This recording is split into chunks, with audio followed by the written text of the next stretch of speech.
K대학병원 이제 2번 쭉 돼 있는데 뭐였습니까? 정신이 돌아왔죠. 그래서 진정한 촉탁이 있었던 거예요. 그래서 이 부분을 좀 언급을 하셔야 돼요. 촉탁승낙살인, 촉탁살인에서 진정한 의사 능력이 있을 때만 가능하다는 거 그걸 이제 하셔야 됩니다. 그래서 촉탁승낙살인죄로 일단은 구성 요건을 확정하셔야 돼. 고의를. 그런데 이제 잘못해가지고 엄원사람 거 뽑았죠. 이렇게 되는 거죠. 그래서 여러분들이 일단은 촉탁승낙살인의 고의로 보통살인이 실현된 그런 사례입니다. 근데 여기서 저도 질문을 많이 받았었는데 우리 아까도 봤지만 감경적 구성 요건 인식하고 중환범죄 실현하면 그냥 15조 1항 적용되잖아요. 그거는 객체가 동일할 때를 생각하세요. 객체가 동일할 때. 그러니까 착각한 거야. 그래서 보통 살인으로 쏴서 죽였는데 가서 보니까 누구예요? 장모였거나 이런 경우 있잖아요. 그런 경우에서는 그냥 15조 1항으로 끝내면 되는데 이것처럼 다른 사람이 껴버리면 이렇게 착오를 한번 더 검토를 하더라고. 이해하셨죠? 그렇게 좀 생각을 해주시기 바랍니다. 그래서 저도 이게 계속 여러분 질문 받았었어. 이제 모고에서 이거 풀고 질문이 많이 오더라고. 우리 구성요건 착오, 제 착오형 3번이잖아요. 그냥 3번으로 해결하면 끝나는 거 아닙니까? 저도 그게 생각했거든. 그래서 이제 학설도 막 찾아보고 그랬더니 견해들이 있긴 있어요. 있긴 있는데 전체적으로 이렇게 생각하시라고. 이게 두 사람이 나와버리면 이때는 구성요건 착오를 한번 검토를 하시기 바란다고요. 이해하셨죠? 그래서 구성요건만 촉탁승낙살인으로 시작을 하시라고. 이해하시겠어요? 그렇게 가고 이제 구성요건 착오를 대입을 하시기 바랍니다. 모고에서 우리 이렇게 풀어놨으니까 우리도 똑같이 푸세요. 푸시길 부탁드립니다. 여기서 어쨌든 방법의 착오였죠. 방법의 착오 빗나가서. 그래서 이제 그 내용 여기선 여러분 방법의 착오니까 구체적 밥설, 법정적 밥설, 추상적 밥설을 언급을 해주시는 게 맞습니다. 해주시는 게 맞고 근데 만약에 뒤에서처럼 객체 착오만 나오게 되면 구체적 사실의 착오 중 객체 착오일 때는 학설 내용 쓸 필요 없어요. 그냥 어떤 견해하더라도 발생사실 기수다. 그냥 그렇게 정리하세요. 그렇게 좀 시간 안배를 하시기 바랍니다. 여기선 썼어야 돼. 여기서는. 자, 그렇게 갔는데 문제는 이제 그 다음 단락이 이제 어려워지죠. 사건의 전말을 알게 된 X의 육아 중인 건설업자 병이 정한테 교사를 했어. 그쵸? 갑 살해하라고. 그랬더니 정이 누구를 시켰어요? A가 맞죠? A를 시켜놨는데 A가 무슨 짓을 해버렸어요? 객체 착오를 일으켜버렸잖아. 중요한 건 A가 언행위로 처벌되지 않거나 이런 경우잖아요. 과실범이나 언행위 처벌되지 않는 경우에 당한다고. 이해됐죠? 그러니까 이제 하나씩 갑니다.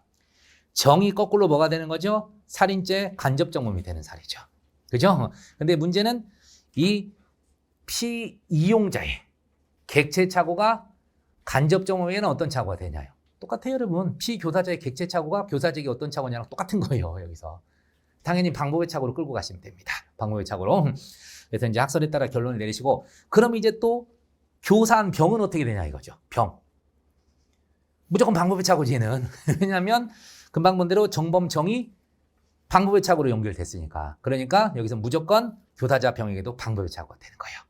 이해하셨죠? 그래서 우리가 지금 착오가 안 나온 것이 딱 요 사례 하나 지금 안 나왔어요.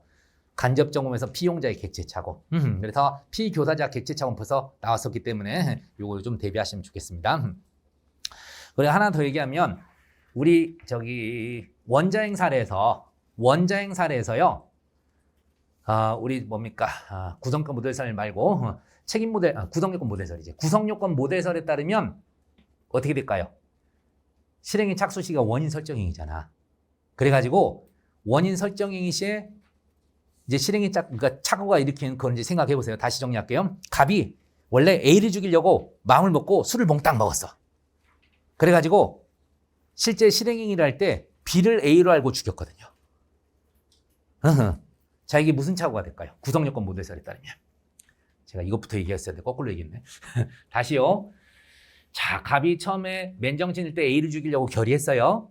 그리고 술을 잔뜩 먹고 심신상실 상태를 만든 다음에 그 상황에서 B를 죽여버렸어요. B를 A로 착각하고 죽였다고. 심신장애 상태에서 객체 착오잖아. 근데 구성요건 모델설에 따르면 어디서 실행의 착수 인정한다고요? 원인 설정에서 실행의 착수 인정해요. 그렇기 때문에 자신을 도구로 이용한 거잖아요. 방법의 착오로 가요, 거기서도. 아시겠어요? 그래서 구성요건 모델설에 따르면 방법의 착오입니다. 근데 책임 모델설이나 반무식 상태설에 따르면요.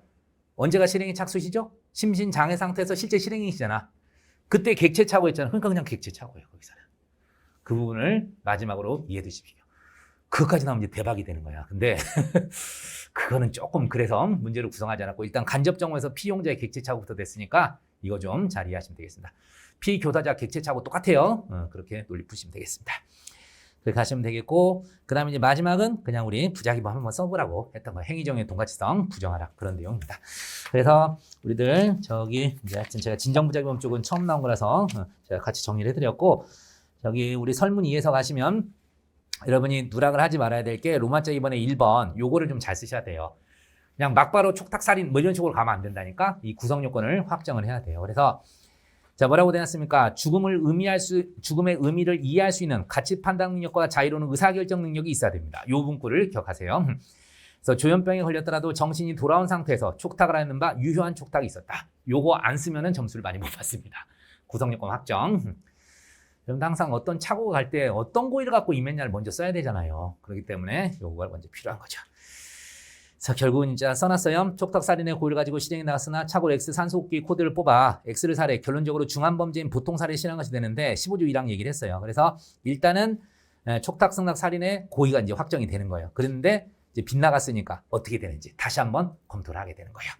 그래서 이번에서 구성요건 착오 요거 여러분 제가 설명 안 합니다. 요 정도는 삭설 최대한 제가 줄여서 쓸 수 있게 만들어 놓은 거니까 가하고 나 부분은 외워두십시오. 그리고 다 부분 검토까지 세트로 좀 외우시면 좋을 것 같아요. 근데 다시 한번 말씀드리지만 객체 착오가 나왔을 땐 이렇게 쓰지 마세요. 그냥 학설 이름만 나열하면서 어떤 게 나더라도 발생사실 기수다. 이렇게 정리하시면 되겠습니다. 여기서는 방법의 착오까지 나오니까 꼭 쓰시기 바랍니다. 그리고 괜히 욕심내지 마세요. 일부러 제가 이제 다른 학설도 써놨는데 실제 나오면 법정적 밥설로만 밀고 가. 알겠죠? 법정적 밥설로만 밀고 가는 게 좋습니다. 물론 우리가 싫어하는 문제 변호인이라면 유리하게 그럼 이제 구체적 밥설로 가야 돼요. 방법을 차고 나왔었을 때 유리하게 가려면 구체적 밥설로 가시는 게 맞다고. 인식사실 미수 발생사실 과실이니까. 근데 불리하게 가면 그냥 법정적 밥설 밀고 가면 돼요. 알겠죠? 아무 말 없어도 법정적 밥설 밀고 가세요. 판례니까 그렇게 가시면 부탁드리겠습니다. 그래서 일단 사안의 경우에 볼게요. 구체적 사실의 착오 중 객체 착오에 해당하는데 두 견해하면 그냥 F에 대한 촉탁살인의 고의가 전용돼서 X에 대한 촉탁살인 기수가 되는 거예요. 이에 비해서 구체적 밥설에 따르면 고의 전용이 안 돼요. F에 대한 촉탁살인 미수와 X에 대한 과실치사의 상경이 되게 되는 거죠. 이런 문구도 기억하세요. 고의의 전용. 고의 전용 이런 말도 좀 이해하시고 넘어갑니다.